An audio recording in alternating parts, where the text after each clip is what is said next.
Okey, Assalamualaikum kepada semua yang menonton video ini. Hari ini saya ucapkan terima kasih kepada seorang makcik lah. Saya boleh panggil dia macam makcik kan. Dia belanja saya makan Subway di UAE Bangsar. Ni tempat dia.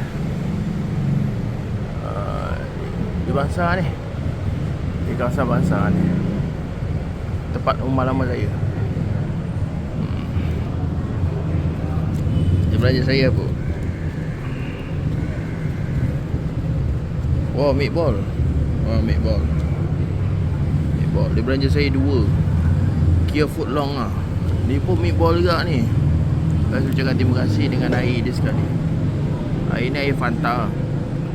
Ucapkan terima kasih kepada makcik ini. Saya doakan semoga panjang umur, berat rezeki sepenuhnya jemaat ni kan.